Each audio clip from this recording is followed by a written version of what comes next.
Welcome everybody to Tasty Tuesdays. I'm Lorraine Hughes, your happy little host today, and tonight we have Adaire Palmer. So Adaire is a baby boomer living the laptop lifestyle on a houseboat in Queensland, as you can see. She thrives on helping people win in the areas of social media using software to build their businesses in the digital space. She is a passionate advocate for healthy and sustainable living. Adaire strives to be the change she wishes to see in the world and has transformed from being a horrible warning to a good example. Just ask her kids. Recently, Adaire added another string to her bow as a 16-something woman living on a houseboat. She realized that to maintain her lifestyle, she had to improve her lifestyle. So invested in herself yet again and studied to become a WILDFIT coach. Adaire's mission is to reach as many people as she can and encourage them to join the food revolution. Welcome, Adaire. Thank you for that wonderful introduction, and it's so good to be here.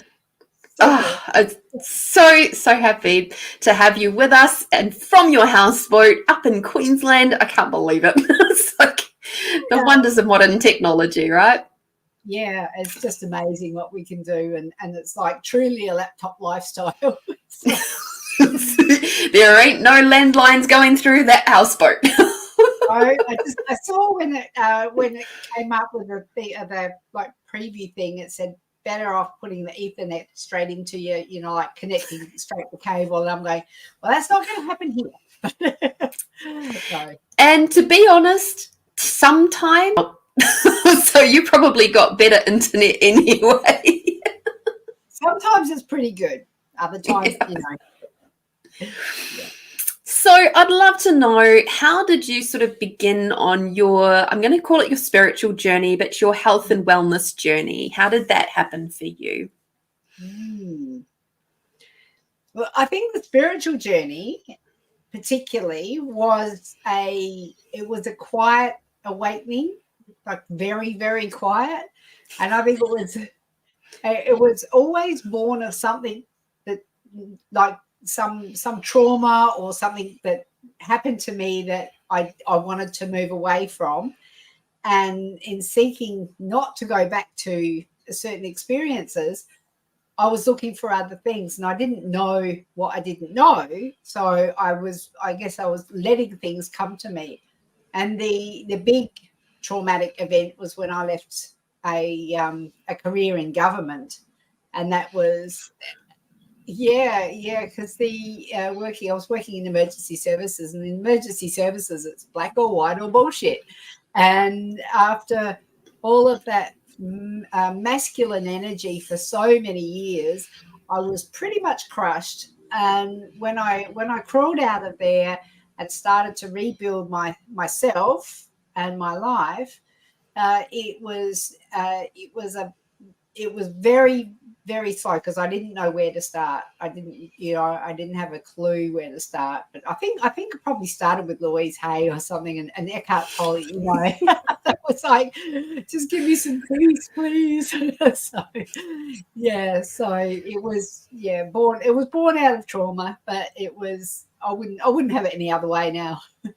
Mm-hmm. Mm-hmm. So what were your sort of, apart from maybe Louise Hay and Eckhart Tolle, sort of where did your journey sort of meander through to? Oh, well, when I left government, I actually retrained as a hypnotherapist because I wanted to be in my own boss. I thought, if I was going to have a poor boss, it was going to be me. So and walking into that, going from a very masculine energy industry into hypnotherapy, and then I trained as a NLP master practitioner as well, and that opened up like a whole new world of feminine energy and feminine, it was like a whole society of people that I had no idea existed. In fact, Tracy's here now. Hello, darling. Tracy is the spiritual leader. She's the reverend of the local spiritual centre at Cleveland, Manawatu. And look, she's here. She also lives on Coogee Mudlow Island, and she's got a an amazing business where she does Indian head massage and relaxation, and she's been one of the. She was actually here with Sue Shaw to when I renamed the boat to bless the boat. So it's so cool. It's so cool. Yes. I love it. Welcome, Tracy. Thank you for coming into Tasty Tuesdays and being a part of the audience. I'm very grateful for you. Yeah, so to answer your question, what has happened as a result of firstly going to the big, like the mentors that are the names like Louise Hay, Eckhart Tolle, and Wayne Dwyer was featured, and then as I moved forward and into this new way of being, people came into my lives like yourself who are gifted healers and have helped me. So while that was where I didn't know where to start, it was like, YouTube videos and books, and Abraham Hicks was big as well for a long time, the law of attraction. And then as my network increased of people who are just amazing, caring, gifted, talented healers, I was able to, they just turned up and when I needed them. In fact, can I mention this now? Yes. Did I mirror, or is that coming up? No, perfect. So this is Intuitive Seeing for Truth. And this was a multi-author book that we published last year with the Art of Grace Publishing House. And I actually wrote, my chapter was called Homeless to Houseboat. And you feature in it, my darling, because you were one of the people who turned up exactly at the right time with the right skills and the right healing that I needed for that moment. And so I'm getting all teary because that was Me too. It was just beautiful. And really, it was significant. There's about 4 or 5 people mentioned in my chapter, and you were one of them. And it was so significant in my healing and helping me to move forward and out of a relationship that was no longer serving myself or the other person, and helping me move up here. So thank you, my darling. To answer that question, you were instrumental in getting me into this, like this healing space and on my spiritual journey. So thank you. My absolute pleasure. At the end of the day, as healing practitioners, those that are really good don't take it for granted that we may or may not have an impact on someone else. We feel like, for me personally, I feel just so honored to be able to contribute to another person, whether it be at that very moment or months or years down the track. It's sort of like, it's just an honor to be gifted the space of vulnerability with that person. And it's just like I've got goosebumps on my goosebumps right now. and I do feel very, it's an incredible privilege to have this space of healing capacities. Yeah. And to be able to do that with other people. And I certainly don't take it for granted. And so when people come back with feedback like yourselves and the results like yourself, it's like, oh, wow, I did something. Yay! Yay, I helped them. Yay! So I go very, very much into that like childlike wonder space of like, and I'll always treasure that healing. And I think that you actually gave me more than the healing as well, because up where I was living on Coochie Mudlow Island, we had a couple of, I don't know if you remember it, we had a couple of entities that were hanging around in the studio where I was living underneath the house. And you said to me, oh, something's going on up there. And I don't know if I ever gave you feedback about that, but when you identified them from Coochie Mudlow in Queensland to back then it was Woodville in South Australia,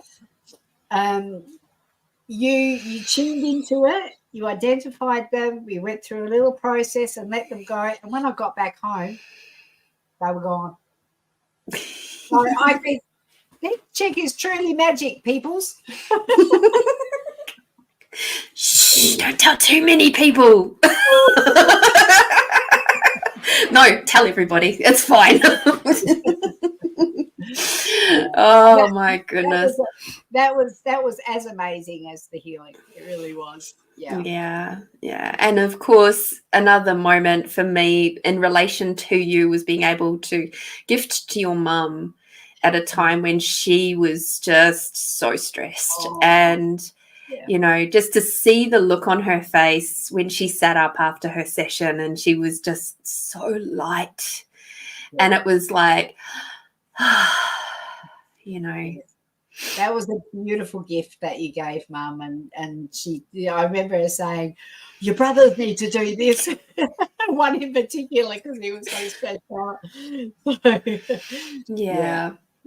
That will forever be as one of my favourite sessions, you know, because she came in with slightly skeptical, I would say. Just slightly. I think her beliefs, you know, and then she actually proved to be, and towards the end she proved to be much more open-minded to other streams of thought or energy, you know. So I think you were instrumental in helping her move her mindset as well. So you've been amazing for my mum, haven't you? Oh dear. So for our beautiful audience, if you haven't gathered, Adaire and I have actually known each other for quite a few years. And I actually met Adaire through a women's business networking group. And that was at a time when I was looking for some ways to connect with other people, because they say the only way that you're going to be able to get out and get your business and stuff out there is if you actually connect with other people. And I hate networking, but I love to talk. So it's more like I don't like cold calling. And to me, networking can feel like cold calling, and it didn't feel very good. And I checked out a few different types of networking groups, and Adaire's group was the one that felt like the most genuine, softer, more, it wasn't such a hard sell kind of group. And I really enjoyed it. And we got to catch up for some lunches and things like that. And then the big C happened, and then everything else just went. So, but probably at least 5 or 6, perhaps more years, I think. I still remember that day when we caught up, and we just said, yep. I think it was actually 2.5 hours. It was hilarious, absolutely hilarious. So I would like to know, and this is a bit of a funny question, but given that you've had quite a experience in a few different modalities and you've got your own different things going on now, which we will touch on soon, what does consciousness mean to you? Oh, what does consciousness mean to me? My first thought is consciousness is mindfulness and being aware of, you know, your thoughts and who you are and what you're doing at any given moment. But then I'm thinking that there's a guy called Michael A. Singer, and he's done some amazing, The Untethered Soul was one of his books that I loved. And he talks about being up behind yourself and watching yourself. And so you're actually tapping into a different part of your energy field when you're observing yourself as a human being. So consciousness is part of your soul or your spirit being that actually can observe yourself. And when you tap into that, it's funny how things that bother us seem so insignificant when you're tapping into your consciousness and that's and you're seeing the high perspective, and you're seeing things for what they really are, which is a pantomime mostly. So true. So true. Yeah. And I love that you've touched on that, because that's something that kind of blew my mind when I started really into my full-on like healing spiritual journey, was the concept of being, because it always felt really weird that we thought, and we've been raised with, the soul is in our body. And I always felt that was a little bit funky. It didn't quite feel right, but I couldn't explain why it didn't feel right. And then through the different trainings and modalities that I've played with, I've realized, that's not true at all. It's like our body is but the vehicle, but it's like our being, we are within our being. It's like, that makes so much more sense. Because then once you sort of conceptualize that and sort of get that locked in your brain, it's like, now I know why I can feel my friend who's halfway across the world when she's upset, because our beings are talking to each other, because they're connected. At much higher level. Yeah.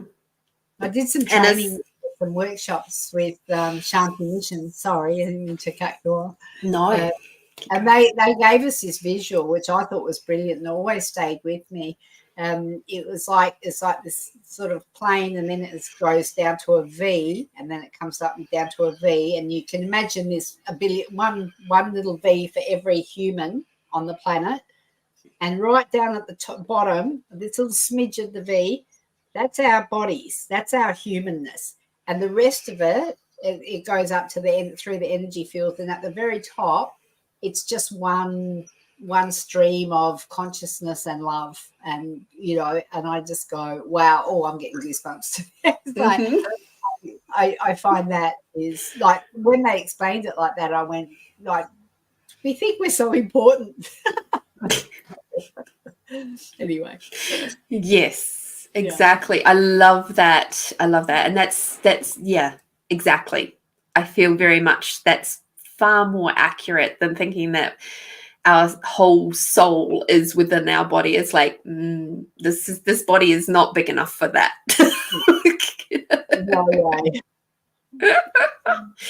So along those lines, and talking about bodies and things, we mentioned during the intro that you are now a WILDFIT coach. So what is WILDFIT? What does that mean? Tell us a little bit more about that. Okay, well, I'll just go back a little bit.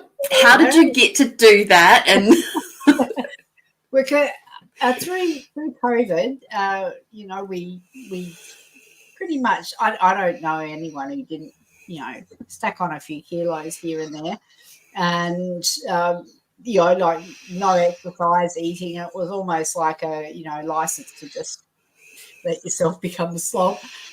I'm speaking for myself. And I was a bit perturbed that I had actually, sort of increased my weight more than what I would have liked to, and I was looking for ways to get rid of it. And then I bought the boat, and I started living on the boat, and I actually realised that focusing on my weight just gave me more weight. Like I was attracting it to me, because it was so, I was stressed. I was not relaxed. I wasn't eating well because I was, and then I think, I'm just going to have this packet of licorice bullets and I'll figure it out tomorrow. And that went on for months and months and months. And then I came to the point where I knew that, and like my knees were hurting and my back was sore and my hips were sore, and I couldn't open a jar because my thumb was so, like, I had arthritis or something in my thumb, and it was double that size, and I couldn't open a jar with my right hand. I had to use a jar lid popper to open it, and like, it was all this stuff, and I'm coming up to my 60th birthday, and I'm going, like I'm falling to pieces, and I want to live. I love this lifestyle. I love being on the boat. It's my happy place, and I just got to bottle this feeling and then just take it with me wherever I go. But and then I saw this WILDFIT challenge. I saw Eric Edmeades is the founder of WILDFIT, and he this was in August last year, and he said, "Oh, I'm running a worldwide challenge, and it's a special offer if you want to join." So I just went, that thing when you go inside, it's like, yes, I have to do that. Yeah. And so I signed up for the challenge. It was a 90-day challenge. And I also, I was going to say conscripted. I also, it was Nigel's birthday, my partner Nigel's birthday. Honey, I love you.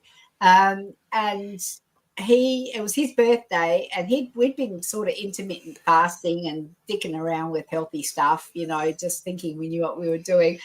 And I said, I'll buy you a spot there for your birthday as well. So he came on the challenge with me, and we just embraced it fully. And it was so amazing, the results that I got by the end of the 90 days. Before the end of the 90 days, I'd signed up to become a coach, because I went, so like, we need this. It's around, and what is it? It's around learning how to food psychology affects us, and it's around having the so we don't count calories, we don't have to exercise, we don't use willpower.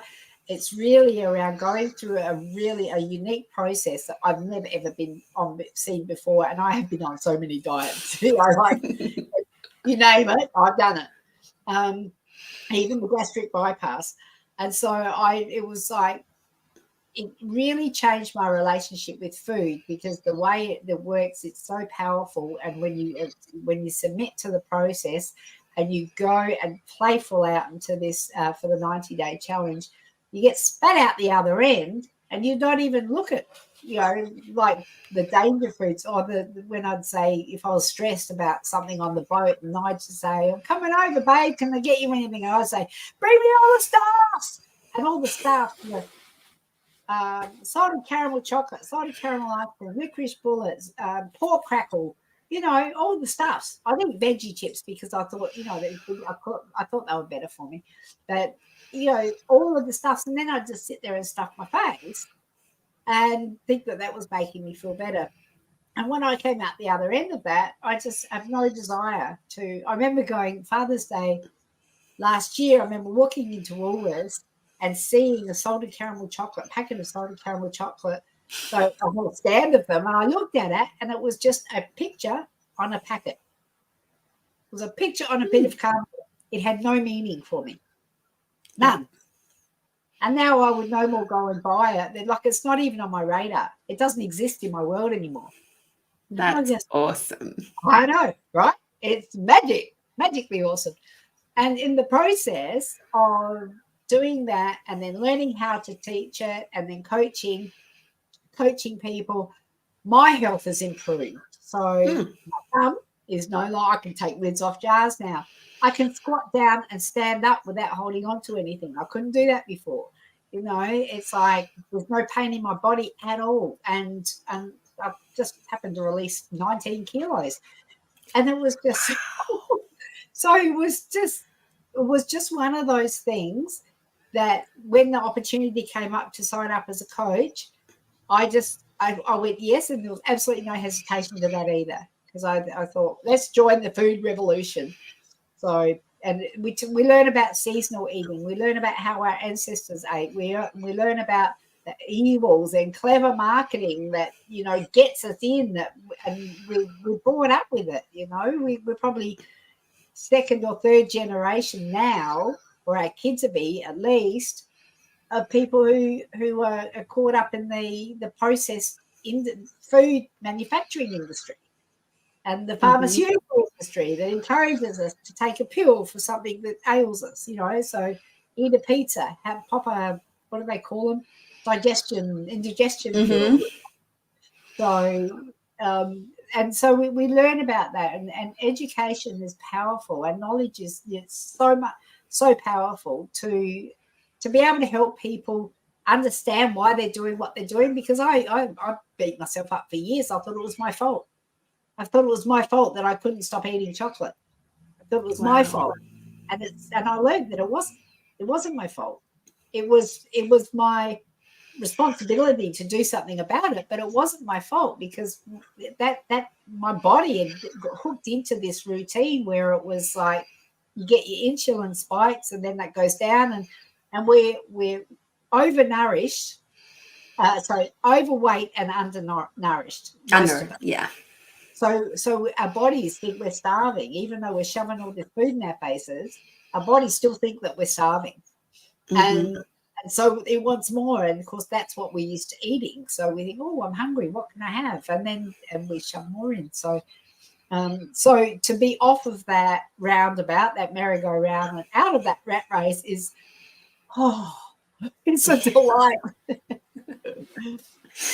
Oh, goodness gracious. Well, you're speaking a lot of things that make sense to me. And even like my partner is like gluten and like allergic to gluten. Can't have onions, garlic, corn, dairy. He's a bit sensitive to dairy. So with all those things, and eggs is another one that he's a bit funky with. So I do the majority of the cooking, which is great, because now I'm doing a lot of like that real core basic cooking where you just herbs and whole foods and all that sort of stuff, and my body is absolutely freaking loving it. Absolutely loving it. Yeah. And to your partner, he's lucky, because what I've learned is that people who have like celiac disease, or they're gluten intolerant, or they have some dairy intolerance, that's their early warning system saying something's wrong here. Most of us, I never had it. I could eat, bread till the cows come home, and drink dairy and eat like ice cream, and that, like, I didn't think it bothered me, and I feel sorry for those poor people who had gluten intolerances, and there's those poor people who were lactose intolerant, and all that sort of stuff. And then I learned that it's actually their early warning systems work.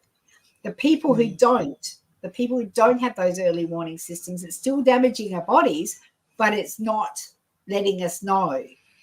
So your partner is very lucky. I completely agree. And to have somebody like you who's able to cater for that, and to to be able to help put the right nourishing foods into his body is that's wonderful. Yeah. Yeah, and because I don't like eating bland. Like, bland is just not my thing. It's like, there's no point in eating if it's got no flavor. So yeah. So herbs are my best friend.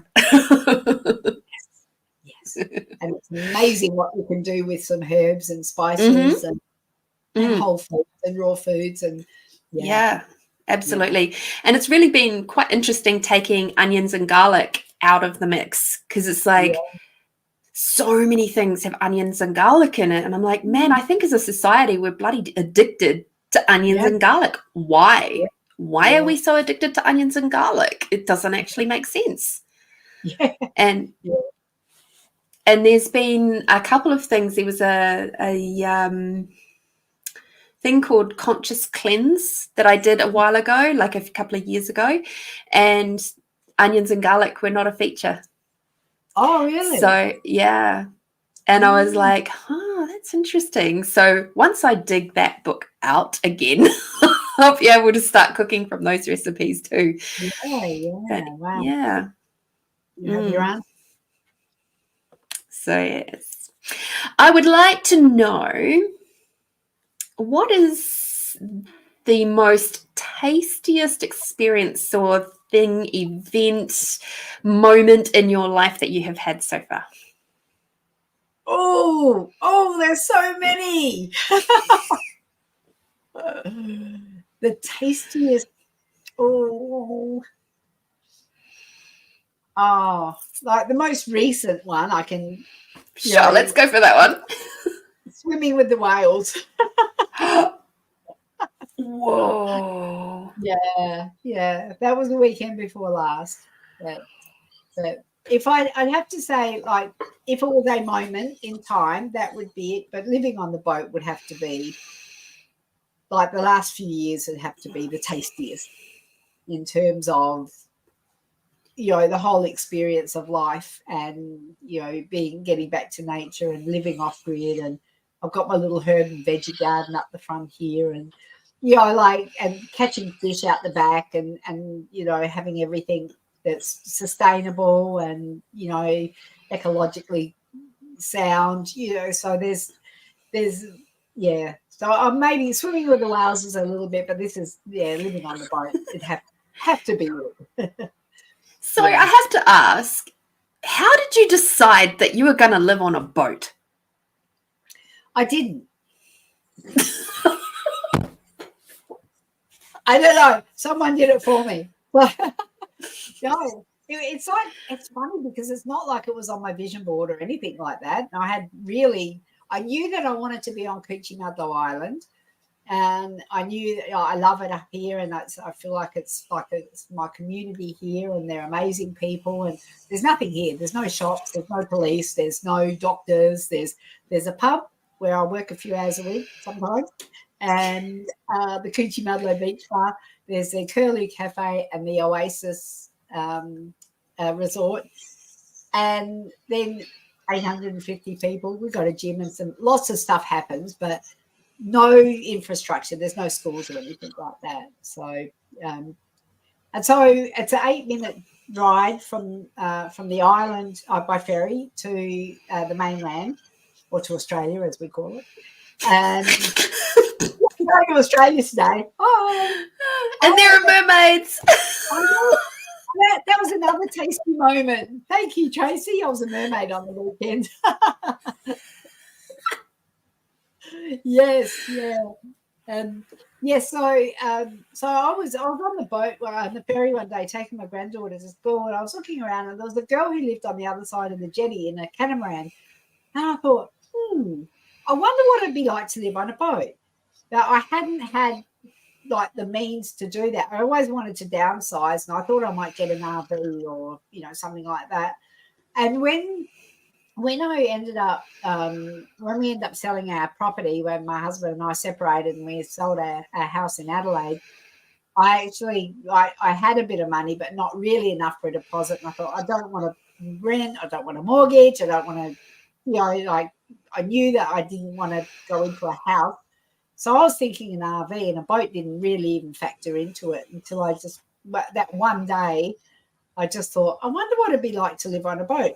And like 3 weeks later, I'm living on a boat.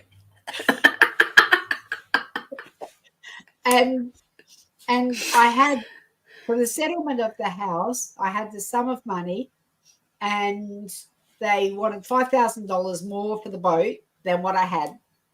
And I said, will you take $5,000 less? And they said yes.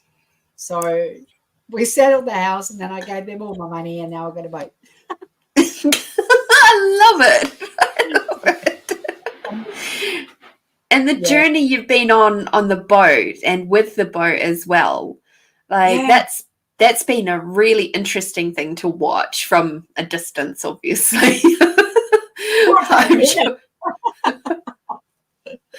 But I see it as quite a metaphorical journey as well, what you've been on the boat and with the boat and yourself as well. It's like you're trundling along, and then all of a sudden it's like everything feels like it's falling apart. Like you said earlier, you felt like your body was falling apart, and then there's been times where the boat has literally been out of the water, up on dry dock, getting fixed, doing the things, stripped back.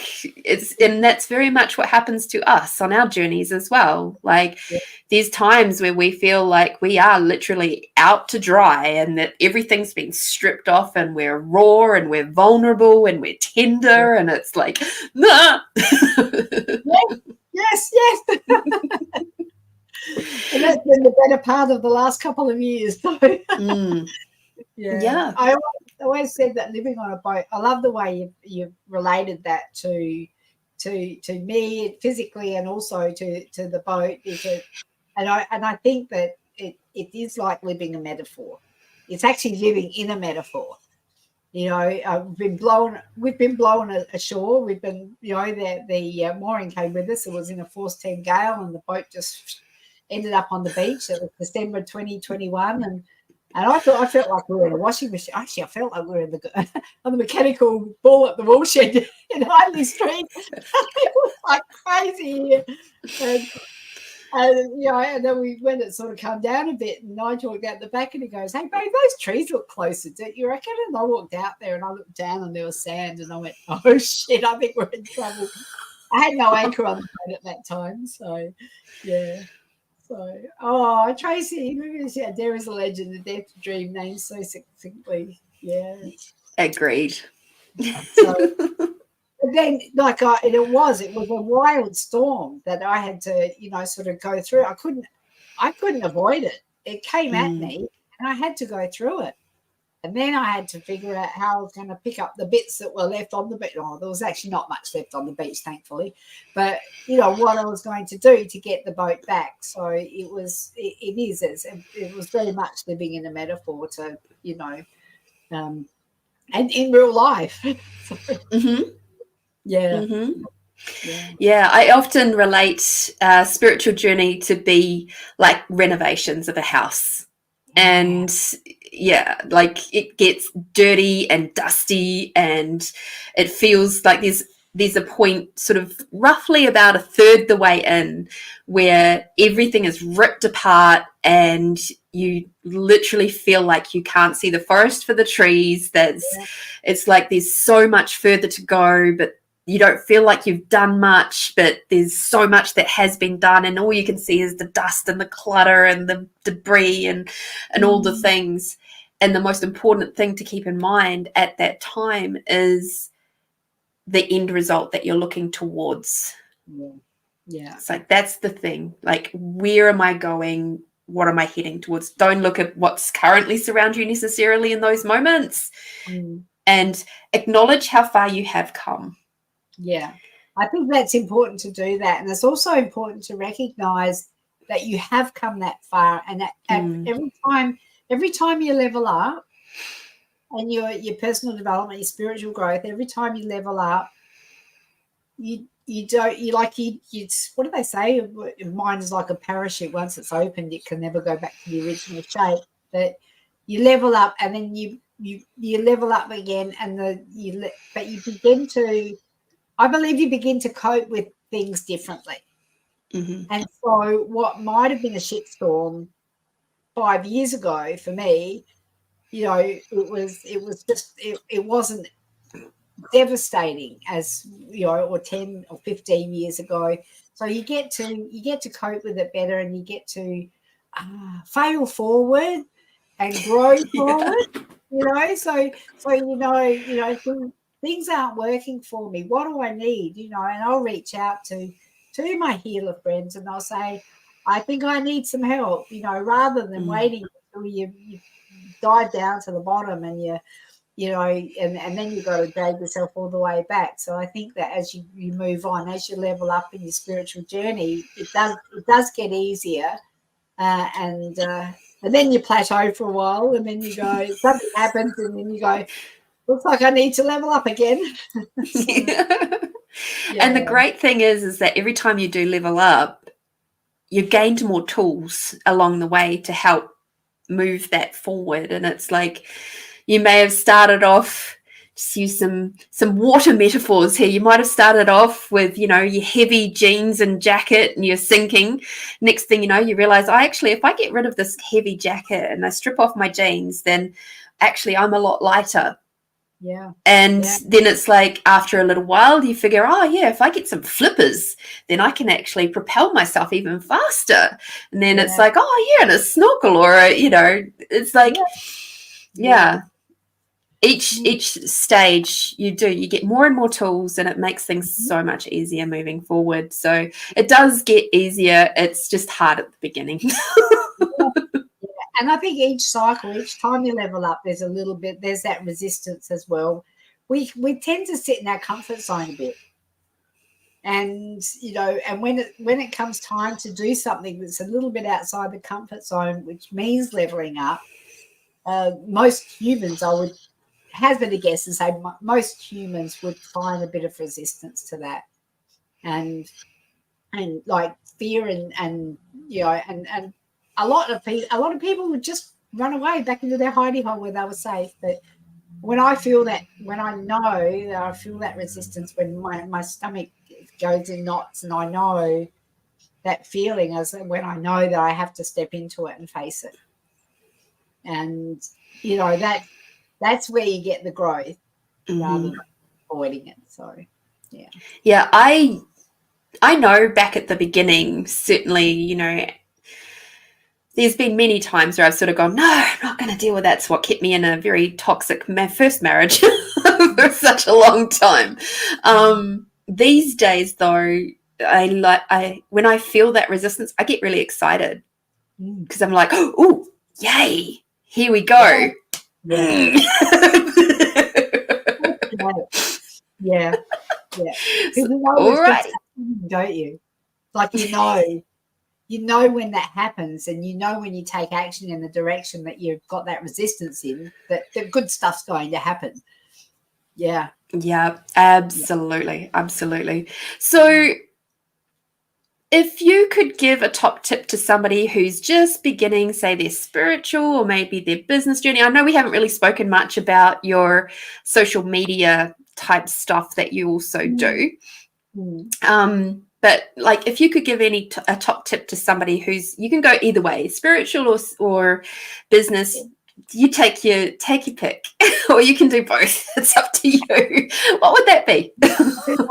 I could do one for everybody. I was, as a coach for women in business who want to have a presence on social media so that they can reach people to be able to serve. One of the things that I quite often tell people when I'm coaching them, and this might sound a bit cruel, but you need to get over yourself. Because if you don't, I know I say it with love, because if you don't, there's someone out there that needs to hear what you have to say. They need your service. They need your product. They need you to help them. And if you don't do that, if you don't move past that fear, and I know that fear because when we first started live streaming, I was terrified.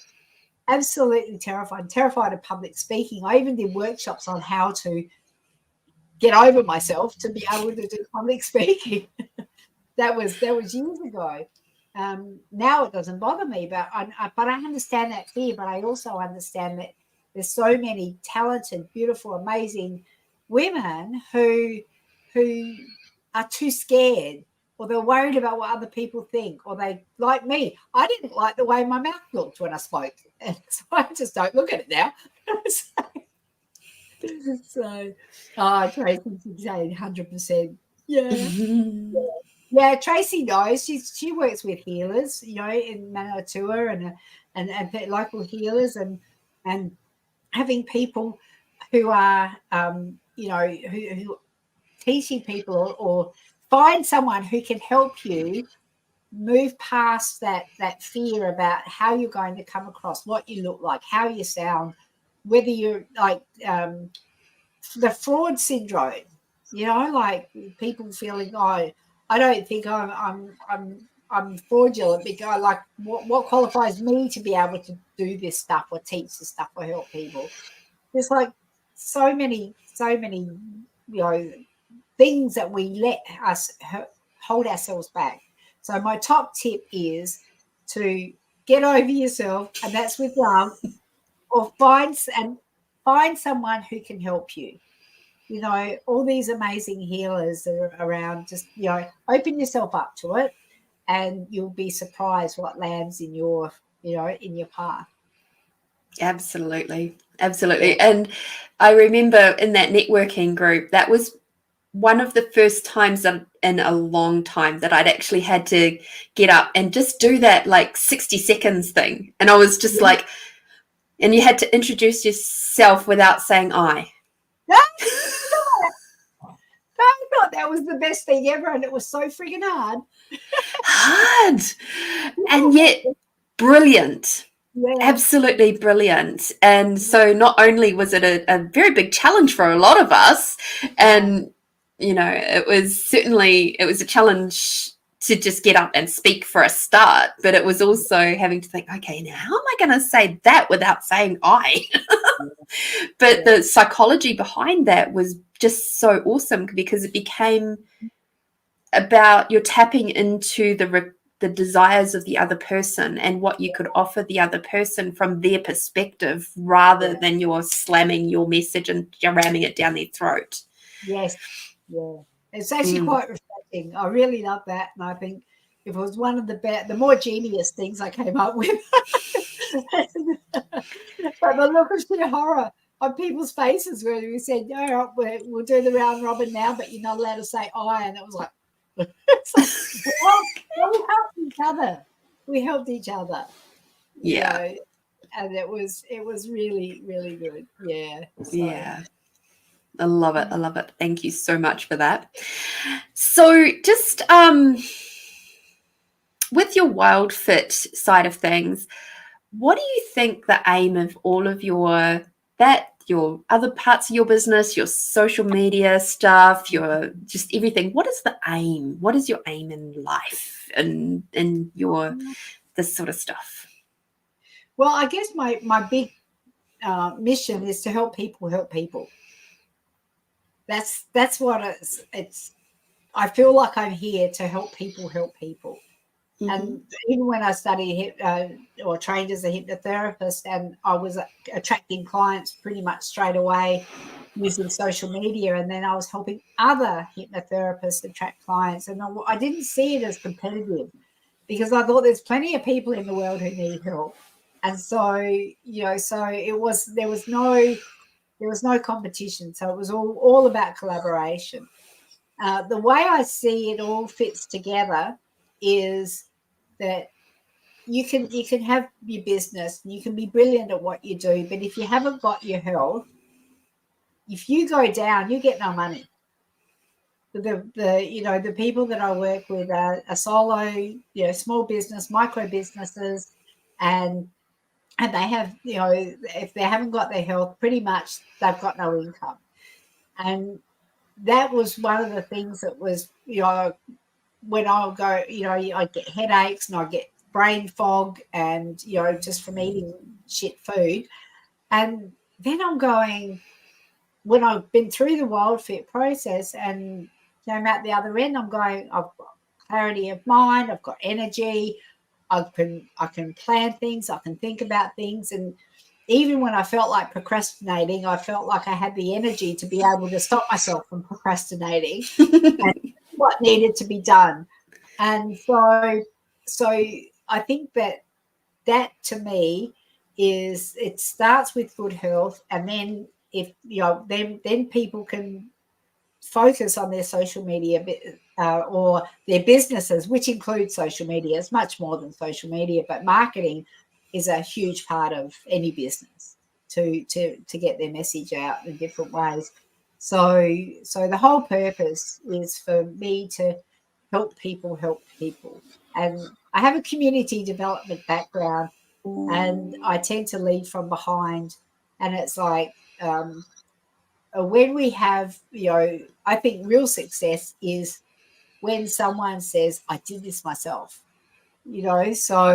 so they're out there, they're doing it. I've coached them on, I've heard several clients on how to set up and do live broadcasts and present on camera. Actually done NLP techniques with them for confidence building and with practice runs, and then they get out there and they do it, and they're brilliant. So, and they know they've done it themselves. Yeah. So that's what it's all about, and I get that incredible reward. I've got one current client who's just built she's got an art studio, and she's just built an amazing clientele with NDIS clients. And she was terrified to start with, and she's in Adelaide, and she's doing videos, and she's a natural, and she's actually got a physical studio, and That's amazing. it's just like, oh, it warms my heart. It really does. Yeah. Goosebumples all over again. Thank you. Oh my goodness, Adaire, the gift that you be is huge, and the fact that you have so many different angles that you can approach people from is just absolutely incredible, and your energy and your drive and your passion for what you do is just so amazing. And I would love to know, when is your 90-day WILDFIT challenge beginning, or has it begun, or where are you at with it? Do people just start whenever? Like, how does that work? Okay, so the 90-day challenge, the next one, I'm just finishing off one that started in July. And next week that finishes, and I'm starting the next one on the 2nd of October. So cool. that will take people through to New Year's Eve, would you believe? And I'm just thinking, how cool would it be? I know you get to my age and you go, New Year's Eve, it doesn't. But I know that there are people who go, right, every year, it's a brand new year. I'm going to work on my health. I'm going to work on my weight. I'm going to, go to the gym. I'm going to eat better. I'm going to save some money. I'm going to do whatever. And then usually by the end of the first day, that New Year's resolutions trashed. They just go, no, it's gone. It's gone. You go, oh, why bother? But so my theory is, if they start on the 2nd of October, by New Year's Eve, they'll never, ever have to make a New Year's Eve resolution ever again about their health. So I love that. Absolutely love that. That's such a good way to do it. I've never thought about it that way, but yeah, that totally makes sense. So obviously, how can people get in touch with you around the WILDFIT challenge? Yes, I have links in the show notes, but for just verbal reference as well, could you please let them know how they can do that? Well, feel free to reach out to me on Facebook. My personal profile, I don't have a business page for this. I'm just doing it on my profile. That's my name. Oh, well, hang on, there we are. Adaire Palmer.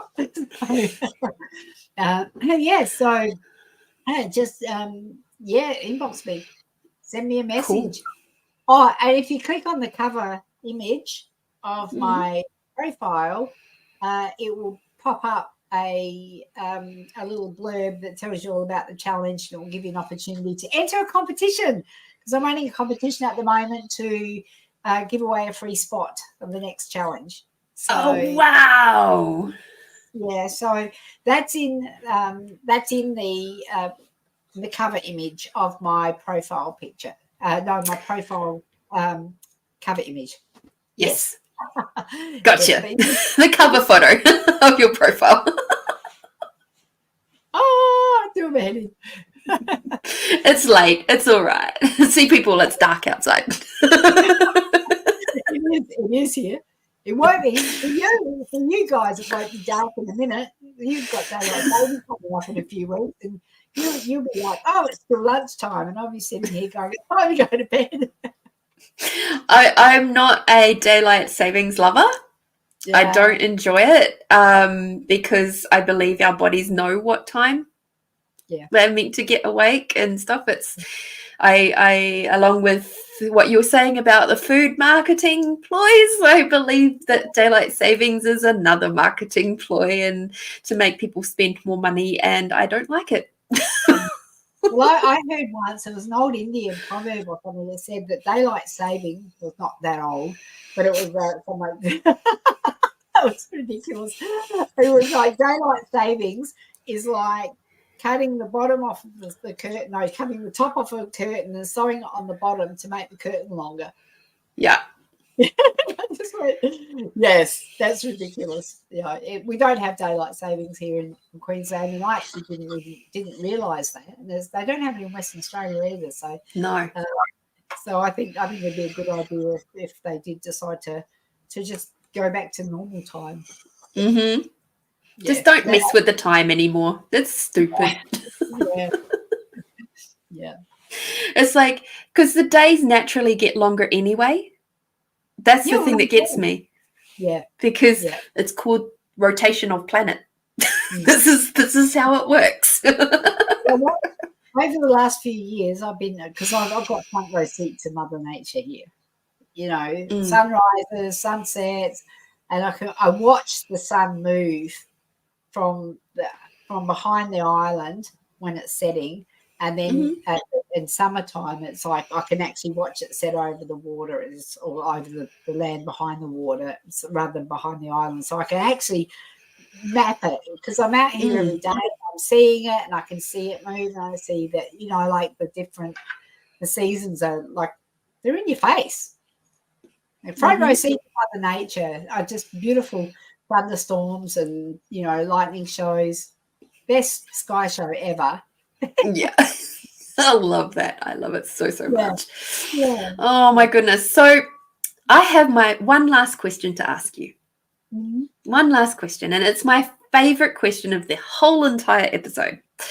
If you could sit next to any person on a park bench for the afternoon, and it is the absolute most perfect day, and there's just a little bit of shade and not too hot, and it's no bitey things getting you, and, you know, it's just absolutely perfect. Maybe a slight little breeze, but not too much, you know. Just paint the picture for you. I'd love to know who that would be. Who would you like to sit next to, and why? Oh, I think my mum. I miss my mum. Yeah. Yeah, she passed away in May, and after nursing her for, well, she's an old nurse, as you know, but she taught me how to nurse her. She knew exactly what she wanted. Not just me, my sisters helped as well. And I'd love to sit with her for an afternoon and just be. And, you know, we had a lovely relationship. We had some beautiful times and some fantastic conversations. But I'd go back and I would do it with a deeper sense of appreciation for who she was and the fact that she was my mum. And, you know, and it was great that you asked that question, because now I think I could approach that with everybody I come in contact with and go, you know, this might be the last afternoon or the last conversation we have, and really find a deep appreciation for them as much as what I would have. I feel like I could have felt more, you know, or appreciated them more. And yeah, so, and we got Carol here. Yeah, we sure do. Hey, Carol. Yeah. There you go. Real life online testimonial. Boom. So for those of you who can't be bothered reading it, so Carol said that's what she did. She messaged Adaire, and now here she is, living in her new WILDFIT lifestyle, feeling happy, stronger, and really loving herself for the first time in her life. Adaire is a true blessing. Oh my God, Carol, you're making me cry, girl. That's beautiful, so beautiful. Thank you so much. And she's saying, Carol knows my also mum. knew your mum, yeah, also knew my mum, and she's saying that mum was beautiful and a wonderful nurse. Yes, she was. Yeah. So that's who I would sit on the park bench with. And if I had another choice, yes, I'd sit with my dad as well. Aww. Because I never got to know him, and in life, I could not really who he was. And after he passed, after Mum passed, we were going through a staff and I picked up some letters that Dad had written Mum during a particularly rough time in their marriage, and I cried reading them, because it was Dad's, like, a side of Dad that I never ever saw while he was alive, ever. Like, he must have chosen to just show it to Mum. And it was this beautiful, gentle, soft side, because Dad was, you know, he was he was a bit of a jokester and very cheeky and always told Dad jokes and was very jovial, but there was a protective layer around him that I never felt like I connected with him as while he was alive, but definitely have since he's gone. So yes, I'm stretching it and asking for 2 people on the park bench. I love it. And I can see that the wind's picked up a little bit, or the ocean has picked up a little bit at your end. Things are moving a touch. It's not windy. We've just got a beautiful gentle rock here tonight, and it's windy northerlies, and so it just makes a little bit of a swell, which is just, it actually feels like, I don't know, I can't remember what it was like being in a cradle because I was so, but when I go to bed and it just rocks you get rocked to sleep gently on nights like this, it's delicious. One of my favorite words in the world. Delicious. Oh my goodness. Well, it has been an absolute pleasure playing and chatting and catching up with you, Adaire. Thank you so much for being on Tasty Tuesdays. It's been a real honour to have you here tonight. Thank you. It's been an absolute blessing to be here, and it's so cool to catch up with you as well. And thanks, Tracy and Carol, for jumping in. And it's great to see you. That's awesome. And other people who have watched live, and then the ones that will be coming through in the future, thank you so much for tuning in and watching our conversation. Incredibly grateful to you all. And obviously, I'll be back on Friday for Find You Fridays, which is the intuitive reading show. And next week, I actually have Kate Fallon, who's going to be talking about end-of-life doula. So, yeah, that's going to be an interesting chat. So, for sure. yeah.